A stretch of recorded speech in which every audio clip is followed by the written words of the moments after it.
the pilots are calm, they cool. You know, you get into the air, they start making useless announcements that you don't even care about, you know, just to give you that feeling that he knows what he's doing. You get up there as the seatbelt lights go off, boom. Ladies and gentlemen, as you may have noticed, we've reached our cruising altitude. Currently sitting at 23,000 feet above sea level, cruising at about 720 kilometers an hour in this Boeing 737, one of our favorite planes in the Starflight Alliance fleet. It's a beautiful sunny day up here. We might encounter a few bumps, but nothing too hectic. The cabin crew will be taking care of you. In the front, we've got Esmeralda and Jonathan. In the rear, Simon, Dupitseng, and Ferrer. I'll be taking care of you. And if you need anything, don't hesitate to call. I'll let you know once we've begun our descent. Until then, please enjoy your flight. Thank you. Dun dun. You're like, oh yeah, pilot. Yo, my guy, pilot. It's cool. I just don't like the fact that they never let you know when something's gone wrong. It freaks me out because they trained to keep you calm no matter what's going on. And I noticed this because we hit turbulence. Coming into Joburg, there were hectic storms, and the plane started shaking, and you know, it wasn't like the calm turbulence. You know, it's that turbulence where people, you know, the knuckles get white when they're holding their, you know, and because, you know, people try and act natural in the plane, they'll be like, and then they get to a point where they're like,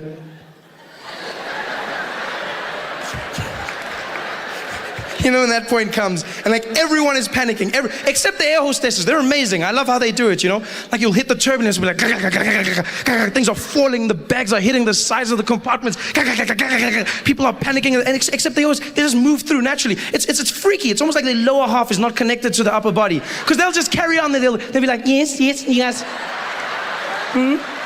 would you guys like some coffee? Yeah, okay. There you go. Be careful, it's hot. Thank you. All right then. Anything for you, sir? Yeah, okay. Okay then, just pass me a apple juice, all right, thank you very much. There you go. Would you like some ice? No ice, thank you. You know how they do it. And then the pilot has the nerve to come on in the middle of the biggest storm ever. The plane is shaking, the wings are tilting slightly upwards. You think you're gonna die. It's like, people are screaming. It's like, boom. Ladies and gentlemen, we've encountered some slight turbulence. We'll ask that everyone return to their seats at this point and refrain from using the lavatories. Please note we will be flying at a high altitude to try and alleviate the problem. Also, keep your seatbelts fastened, and no hot drinks will be served at this time for your safety. Thank you very much, and I'll speak to you in a moment once we've gotten out of this bumpy patch. Speak to you in a moment. That moment might never come. He doesn't tell you this. When the nationwide flight lost an engine, the pilot said nothing. There, it just fell. Quiet. I don't want a pilot like that. I want someone who lets me know. I want to know before I'm going to die. I want to know. I want to say a prayer or two. I want to prepare myself, you know? I want to forgive everyone that I hate in the world. Give me a chance. Give me a chance. But they don't, pilots. No, they don't. I bet people who die in plane crashes don't even know they've died. Must be the worst feeling in the world. There's like a whole bunch of confused people popping into heaven like, poof. I swear these airports change all the time. I never know where to go. I'm like, are we in heaven? Oh, wow, I can't believe we made it, hey? I can't believe, wow, this is amazing. And there's St. Peter at the gates, and he's like, come forward, please, come forward. Come forward. She's like, here you are. I'm St. Peter. How about you? Yeah, I know, many of people are shocked. Just come. I get that all the time. Just come. No, I just thought that, no, don't worry. Just come, please. Just wait till you see Jesus. Come.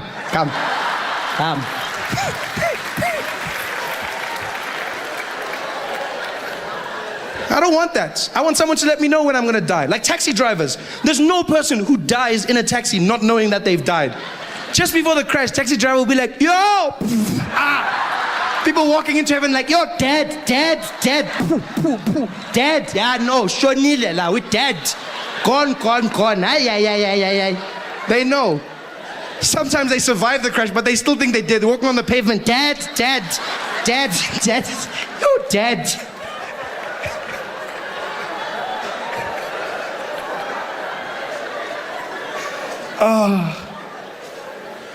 But luckily we did land safely in Johannesburg. We landed safely and everyone clapped when the plane landed. Yay! Clapped and walked into the airport terminal building. And that's the point when you realize you're back in South Africa. When you're flying, it's international. And then when you land at any of our airports, And if you listen carefully, you realize that you're back. Like South Africa, once again, the world went there. Then we were like, no, going. Yeah, we'll find just that side. Because all over the world, they conform to a norm, and that is in airports, women make announcements. It's always a woman, always. And she's always calm, always monotone. Always come over that system. She sits in a room quietly. They bring her the pages one by one. You can be in Heathrow, for instance. You'll hear that woman come on the system. Ding, ding. Attention all passengers. Please note this is an airport announcement. No passengers are permitted to leave any items unattended, as this may be seen as a security risk. Any unattended luggage will be removed by security and destroyed. Thank you. Dun, dun. Everywhere in the world, even if you go to like non-English speaking countries, they still conform to that norm. You know, you go to places like China where you wouldn't expect it, you know? You think, I see some of you probably think they'll be like, no, don't even laugh, that's racist, don't even laugh. No, that's racist, you don't even laugh. But they're not. They're calm. It's a woman, still the same. She's just another language. She'll come on the piano and be like, dum dum. 才个有时都是，从早考个一学的，跑个一学的，不得其实爱为他个一起，从早考的一次，谢谢你，dum dum. And you know they've conformed. And then you land in South Africa. And you know you've landed. You know that you're back home. When you walk into the airport terminal building, you walk in, and I don't even know if they audition the people who do it. No. It's almost like whoever's closest to the mic gets to do it first, you know? It's the craziest thing. Luckily, 99% of the time it's a woman, but she'll come on. It's the craziest thing ever. As you walk in, she'll come and be like, dum dum. Attention all passengers. Attention all passengers. Hello, I'm talking to you. Hello. Yeah, all the people is like Kula.com. The plane is delayed. The plane was going on 2, it's going on 3. Yeah, all the people must just take a ticket for that one. Going to have a problem, nah? Just take on that. If a ticket says 2, then it's going to be 3, nah? That mustn't complain when the plane is not there, because then I need to tell you now. Then you must just phone the people that are coming to pick you up. Must tell them, yo, I need my plane is changed. It's stuck. And then they start speaking to people in the background. They don't even turn off their mic. All they must just tell the people they are. But tell you things. I want to play. I need to drink. I need to jelly. I need to drink. Yeah, I need to go. I need to jelly. Yeah, it's chicken. Yeah, yeah. I'm funny drumstick. I'm funny press. It's drumstick. Yeah, I'm funny drumstick. Okay, yes, I get 7. Okay. All the people is like one time. The gate is changed. It's not D2. It's C15. It's not D2. It's C15. If you can go to D2, oh, you can find nothing. Okay, bye. But I need my chain.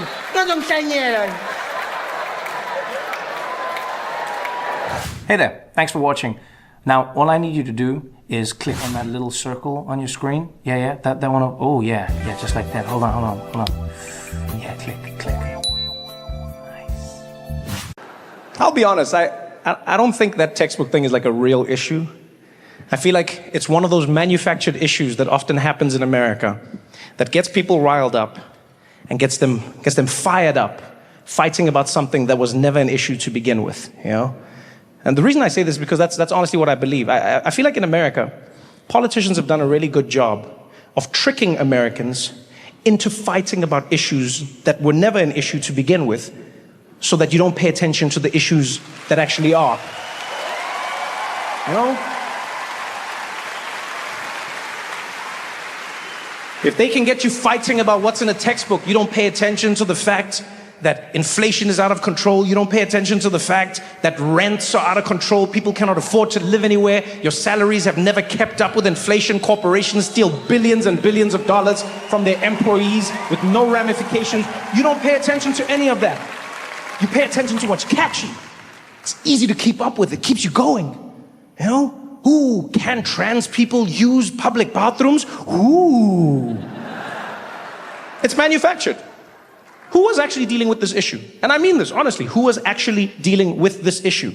You know what they did? Some politician out there figured out. They go, here's a small story affecting a few people in a random place. I'm going to make it seem like this is a nationwide issue. And then everyone starts fighting about it. But who? Who was really dealing with it? Huh? Who of you here has ever been in a situation where you were in a bathroom and all of a sudden a skirmish broke out and you heard people being like, excuse me, is this the gender that you were born with? Does it coincide with the sign on the door? Is your genitalia matching this? Can I see it right? Who's ever seen that? Nobody.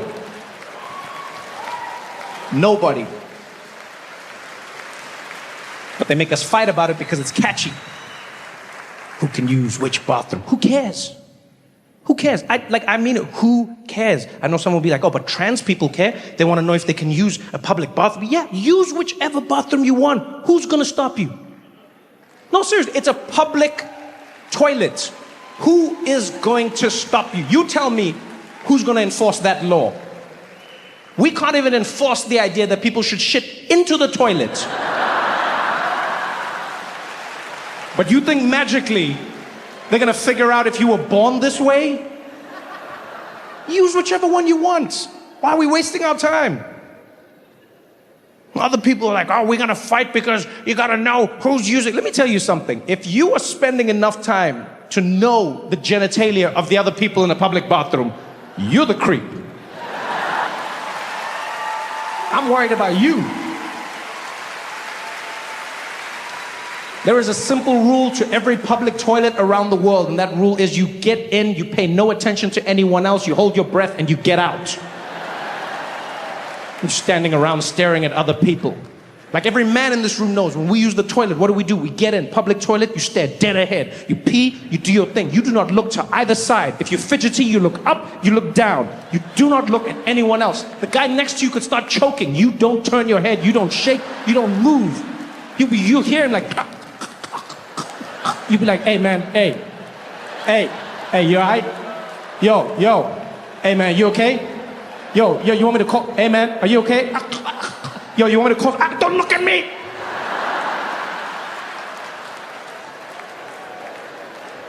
What are we doing? What are we fighting about? Public bathrooms. And if you know your history, you'll know this happens all the time in America. It happens over and over and over again. There was a time when women had to fight to use public bathrooms in America. Imagine that. There was literally a time when women weren't allowed to use public bathrooms all across America, and they had to fight. And there were men who were angry. They're like, this is crazy. You're gonna have women in public bathrooms? That's insane. Like, how does it work? Huh? What, they're gonna come in there while we're peeing? And then what, they're gonna look at our wieners? Huh? And they're gonna laugh? Huh?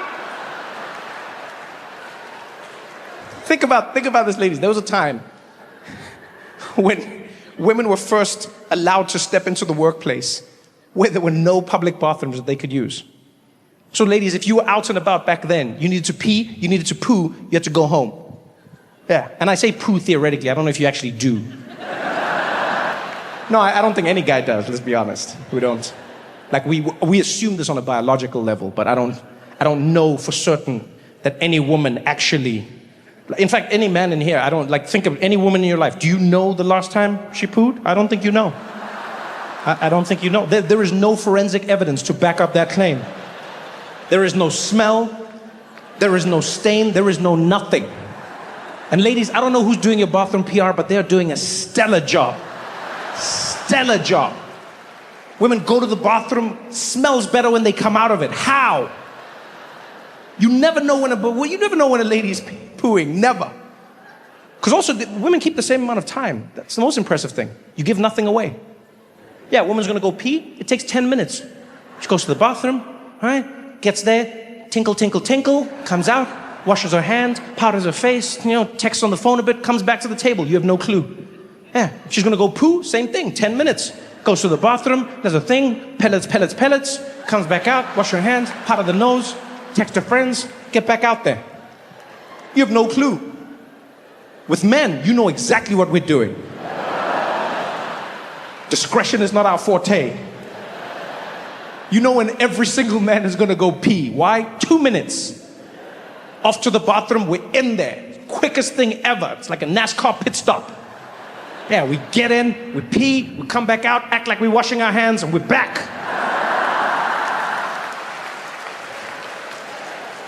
How do you know when we're gonna take a dump? Because it's obvious. We go to the bathroom, never come back. That's the last time you'll ever see us. Your family's putting up wanted posters in the restaurants. Have you seen this man? Imagine, people were fighting about bathrooms. This every time in America, every time. There was a time when black people had to fight to use public bathrooms. Huh? Same thing. Black people were like, why can we not use public bathrooms? And again, people were angry. This is crazy. You're gonna have black people in the public bathroom? How does that even work? Huh? So what, they're gonna be standing there while I'm peeing? Huh? And they're gonna be looking at my wiener? Huh? And they're gonna laugh? Huh?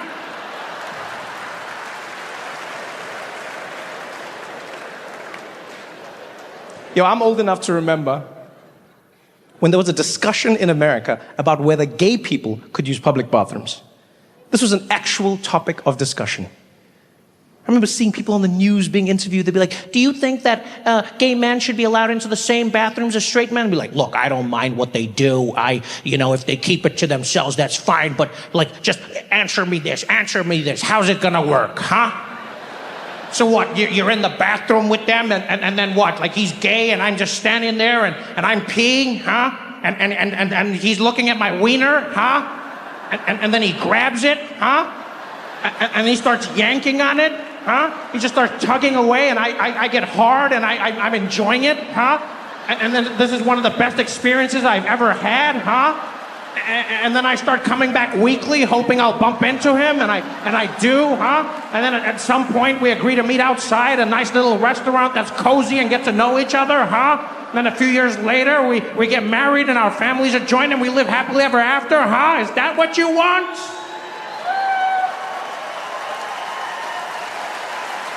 Why? Public bathrooms. That's why you shouldn't bury your history. Yeah, because if you know it's happened, you know what to predict. You understand why it happened in the first place. When I think about like the history of racism, I'm fascinated by racism as a concept, as an action, policy. All of it fascinates me. I read these stories in history. And one of the most fascinating things I read about recently, one of the most fascinating places, was a place called Rochester, New York, where, genuinely, this blew my mind, where they had a city which was basically dedicated to rehabilitating people who had escaped slavery, right? So black people who had escaped the South, got into the North, were rehabilitated at this place. Frederick Douglass wrote many of his works there. The suffragette movement kicked off there. It's a powerful, powerful little place. And like I was reading these stories, and what they would do is slaves would escape from the South. They'd make their way to the North. They would get to Rochester. The Underground Railroad would get them there. And then they would rehabilitate them, put them on boats, and send them to Canada so that they could live free. And I was like, it's a fascinating story for two reasons. One, to remind you that there were a lot of good people, white people out there, because a lot of time I get angry at white people, and then I'm like, no, there's good ones, calm down. And the second part of it that was amazing was that they convinced black people to get back on boats. I think that's one of the most amazing stories I've ever read. Because do you know how convincing you'd have to be to convince someone who's they've just escaped slavery? Think about that for a second. Somebody's just escaped slavery. They've made their way there, finally. Right? They wake up after one night of free sleep. And they walk out and it's just like, hey, man, I just want to say thank you so much for everything you did for me, man. Well, you know what, my friend? Nobody deserves to live the way you lived, and I'm glad we got you out. Thank you so much. I appreciate you, brother. Thank you, my friend. Okay, all we got to do now is get you some paperwork, get you cleaned up, and put you on a boat, get you to Canada, and you can live a free life, and everything's going to be better. I'm sorry, hold up. Could you come again? What did you say? Oh, I know, the paperwork thing is weird, but we got to get you some identification. No, you said something about a boat? Yeah, we're going to get you on a boat so you can get to Canada. We don't do boats no more. I don't know if you know our history, but me and my people, we took a cruise one time. That shit didn't go so well. So yeah, we got to find another way to get to Canada if you don't mind. No, but the boat is the best way for us to get there from Rochester. Yeah, that might be the best way for y'all, but we gonna walk. Hell, we can run real good. We can run, but we ain't getting on no boat. My friend, you gotta get on the boat. Man, I ain't gotta do shit. I just got free. Imagine if I get on that boat and on the other side I'm in the same place. What they gonna say to me? Why'd you get on that boat? Because he was real nice. Oh, hell no. I ain't getting on no boat. Well, you gotta get on the boat, though. You gotta get, you're free now. You gotta get over this. Look, man, maybe one day in a few hundred years, one of my descendants named Kanye West will be over this shit, but I ain't over it right now. So I ain't getting on no boat. We gotta get you on the boat, damn it! I'm not getting on no boat. And that was the day the phrase "nigga please" was invented.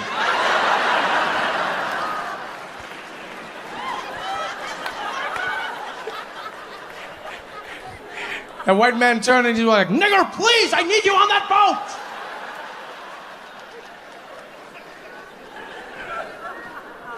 And that story was passed down generation to generation.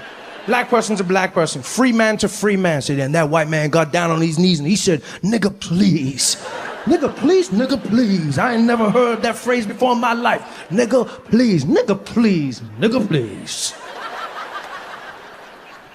I know that's probably a phrase Barack Obama used at least once in the White House. At least once. Like, Mr. President, do you think Trump is because of you? Do you think you caused this? Nigga, please. Just one time. One time I know he used it. Actually, I had the pleasure of meeting President Obama while he was still in office. Probably one of the craziest experiences I've ever had in my life. Yeah, came out of nowhere. I was at the Daily Show, I was in my office, and I got a phone call from the administration. And someone on the other end was like, "Hi, Trevor, would you like to interview the President of the United States in the White House?" And I was like, "Do you ask stupid questions?" He's like, "Of course I want to meet the President of the United States. Are you serious?" And the day finally came, went to DC with my TV crew, and they set us up in a room which is literally opposite the Oval Office. We put all our cameras in place, and all we're doing now is waiting for the President to arrive. So we're staring at the door with bated breath. And the reason we're staring is because they don't give you an exact time of the President's arrival for his safety, right? So they just give you a window, like the cable guy. So we're all waiting there, listening to every footstep, every moment. And then he just popped in behind us, scared the shit out of everybody. Yeah, because there's a secret door, but they don't tell you, again, for safety, right? So we're staring at that door, and all of a sudden he was like, "Hello." And I was like, "Ah!" But I had a great time in the interview with him. He was really, really kind to everyone in the room, and then we turned off the cameras, and I promise you he became even nicer. We just had a conversation. I thought he was going to leave. I mean, he's President of the United States. You've got to go do something.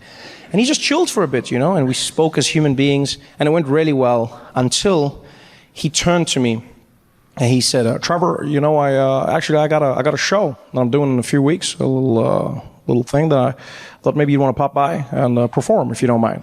I said, "Mr. President, I would be honored. You just let me know when and where. What's the show going to be for, sir?" He said, "Oh, well, Trevor, I'm doing a little thing for my AIDS, and I thought maybe you'd want to be there." I said, I would love to. Thank you. I'm sorry, a show for what?" He said, "For my AIDS, Trevor." I said, "You have AIDS?"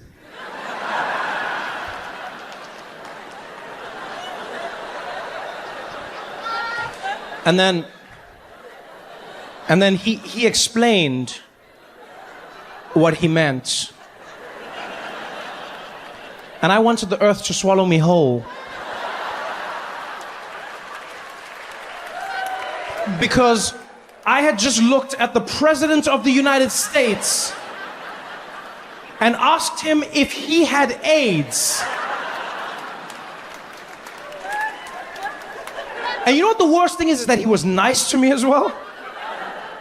Because I said that, and then he explained, and then I was like, "Oh, I'm so sorry, Mr. President, I didn't mean that. I don't even know why I thought it's just like you said AIDS, and like the AIDS, you know, because here's the thing, in my defense, right, I get it now. He means AIDS as in the White House aides, the people who help the president. I get it now, but in my defense, where I'm from, AIDS is some other shit that doesn't help anybody.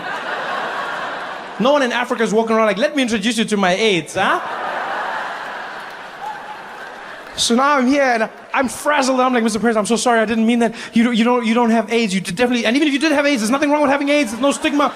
We can still be cool. Actually, I don't even know why I'm saying this. I'm so sorry. And he's like, Trevor, calm down. Trevor, calm down. I was like, I'm so sorry, Mr. President. I'm so sorry. I shouldn't have said I'm probably the dumbest person you've ever met, Mr. President. He's like, no, Trevor, calm down. I'm the dumbest person you've ever met. He's like, no, Trevor, that's not true. I've met Trump.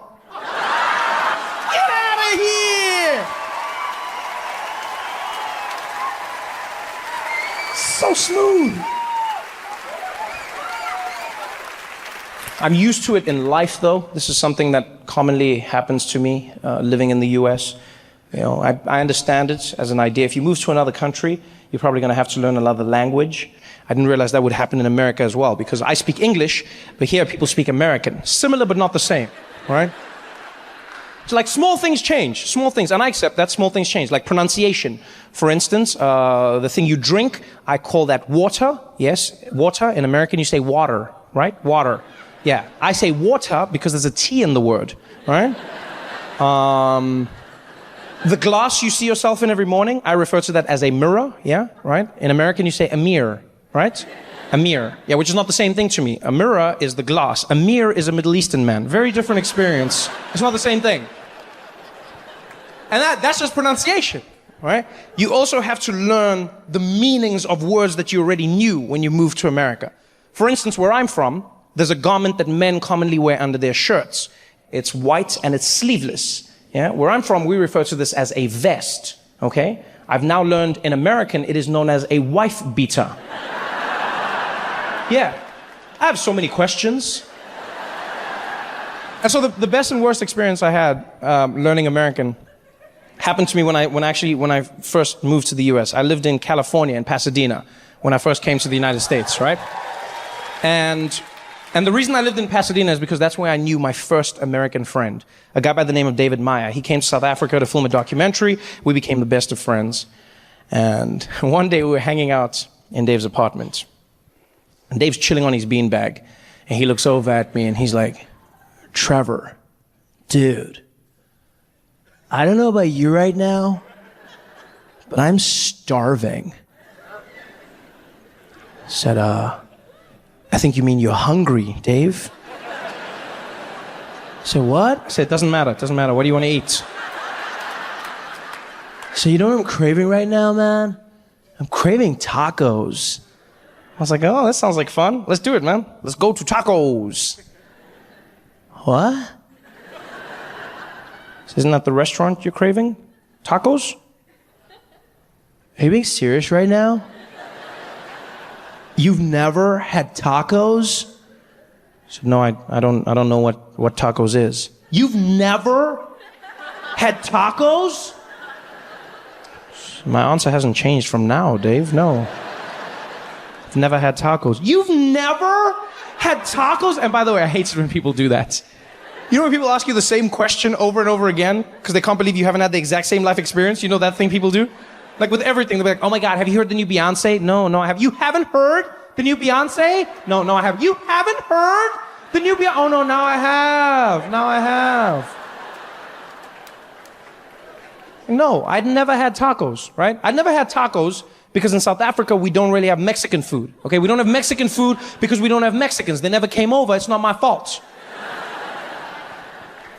Dave was personally offended. I'll never forget, he jumped up and he was like, dude, I cannot believe you've been in America all this time and you've never had tacos? I said, Dave, why is it such a big deal? He's like, because, Trevor, nothing says America like tacos. I said, really? Nothing says America like Mexican food? And you know what's funny is I feel like in that moment, I feel like Dave was being profound.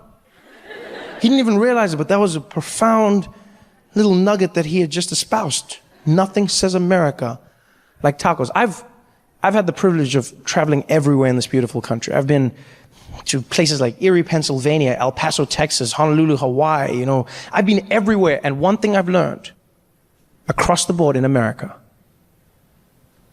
is that Americans love tacos. Everywhere you go, Americans love tacos. Love tacos. Even people you wouldn't expect. I was watching the news one day, and there was a guy at a rally, right? And they were asking him about immigration and families being separated, etc. And this guy, like, regardless of his politics, like, he was being really mean and xenophobic and racist, you know, just acting real presidential. And the journalist asked him about children, and he just went straight, and he was like, boy, I'll tell you what, I don't give a damn about any of these goddamn Mexicans, you heard? They came over here, they ain't supposed to be here, boy. Woo! It's our country now, you heard? That's right, boy, go back to where you came from. Woo! These Mexicans ain't done nothing good, they ain't brought nothing good to America, we don't need y'all. Come on, Bubba, it's Taco Tuesdays.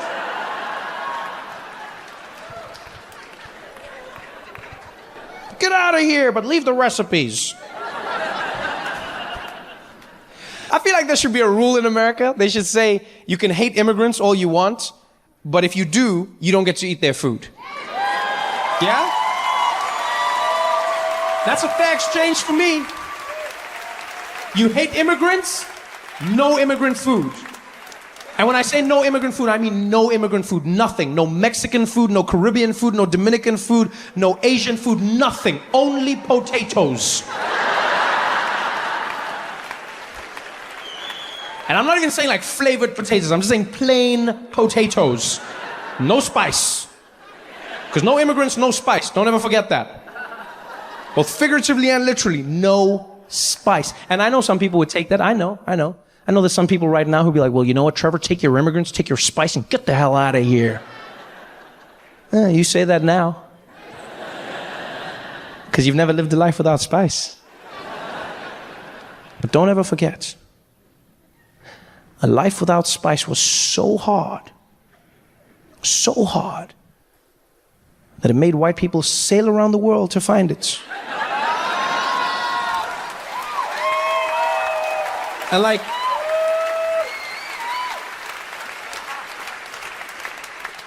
this wasn't regular sailing. This wasn't like a Disney cruise. These people sailed at a time when they believed if you went that way, you would fall off the edge of the earth and die.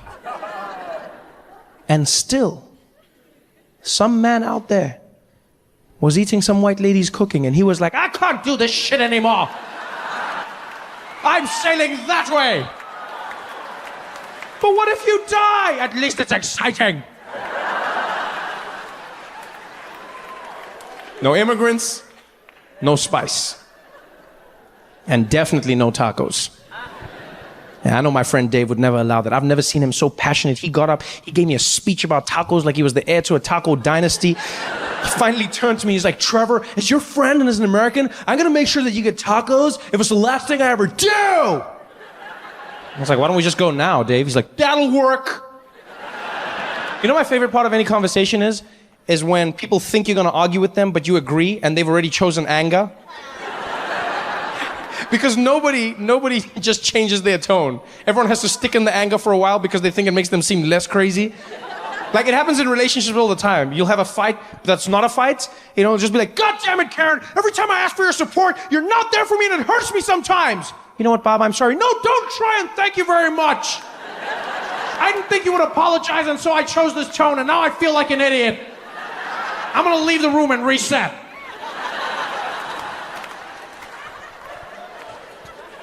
Because I wasn't gonna fight. I wanna have tacos. Mexican people, I don't even know what it is. I think it's just people, we have a connection, you know? I don't know, South Africans and Mexicans or something. People from shithole countries, we have this thing.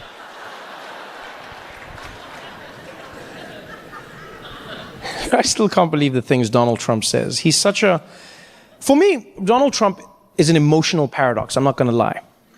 You know, logically I can process him, emotionally I struggle. On the one hand, I will admit I wake up many days terrified at the notion that he's president of the most powerful nation in the world. But I also must admit I wake up many days knowing he's gonna make me laugh. Yeah, there's terror and there's joy, and I don't know how to feel. You know what it feels like sometimes? It feels like there's a giant asteroid headed towards the Earth, but it's shaped like a penis. Like, I think I'm gonna die, but I know I'm gonna laugh.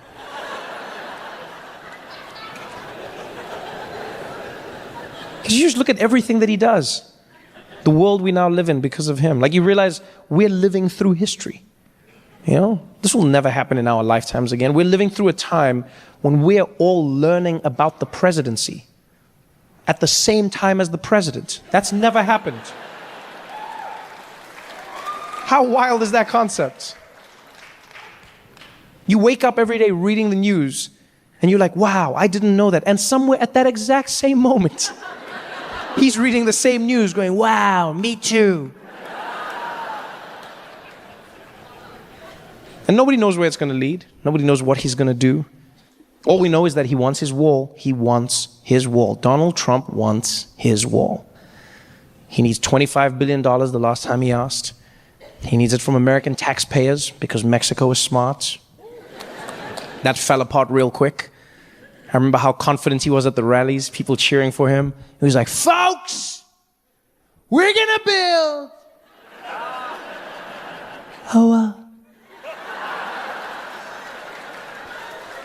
We're going to build a wall, folks. Who's going to pay? Mexico. And Mexico was like, we ain't paying for shit, man.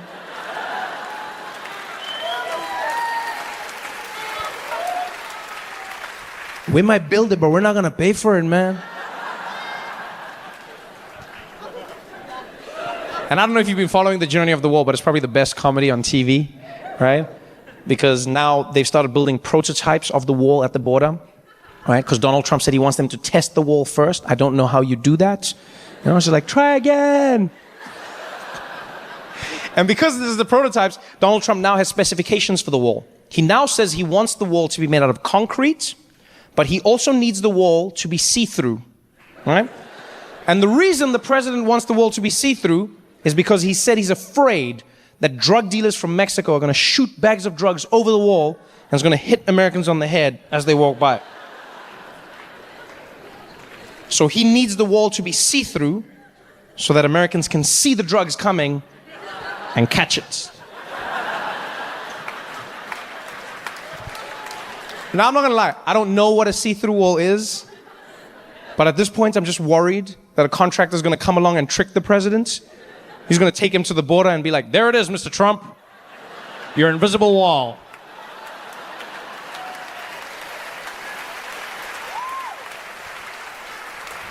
And then just to make sure he buys it, he's going to hire a troop of Mexican mimes just to be like, oh my God, you can't get through it.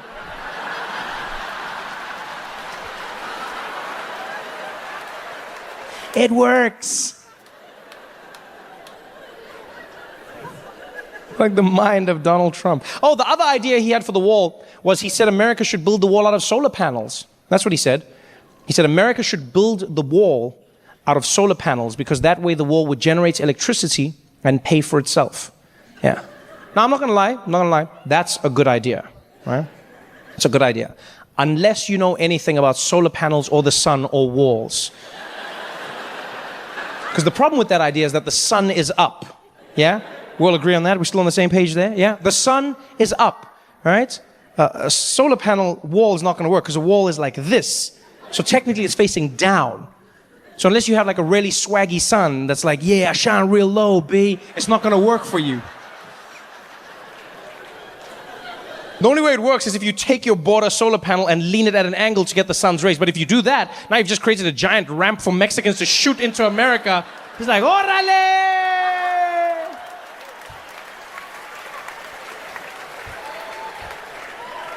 The mind of Donald J. Trump. The J stands for Jesus. A lot of people don't know that. Yeah, a lot of self-loathing going on there. And he's always going after someone, right? He's always going after someone. If it's not Mexicans, it's Muslims. If it's not Muslims, it's Africans from shithole countries. And that one was my favorite personally, because I am an African and I've shat in a hole. I also liked it because like people came up to me and asked me questions. There was one man who came up to me after a show, really concerned. He was like, Trevor, hey, could I ask you a question? I said, yeah, go ahead, my friend. He said, hey, Trevor, I just wanted to know when Donald Trump says all these these horribly racist things, do you sometimes just want to, pack it up, leave America, go back to South Africa and escape all this racism?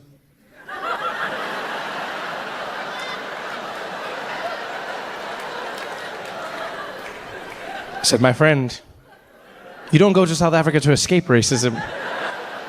That's where you go to stock up. Are you kidding me? That's the one thing that reminds me of home. Racism out here. Because we've got tons of racism in South Africa. And don't get me wrong, it's gotten a lot better. When I was growing up, we had apartheid. And, apartheid was basically the best racism in the world. Sorry, I didn't mean to say that. I mean, now you're going to feel bad and be like, oh, racism was the best. No, it wasn't. It was good, but not the best. And I experienced a bunch of racism, and everyone did. I never felt like it was a bad thing, mostly because of my family. My mother is a black woman, Xhosa woman. My father's Swiss from Switzerland.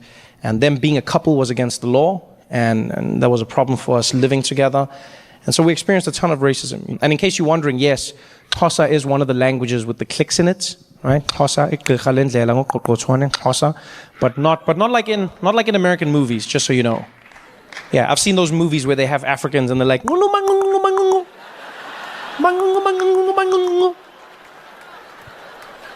that's not a language.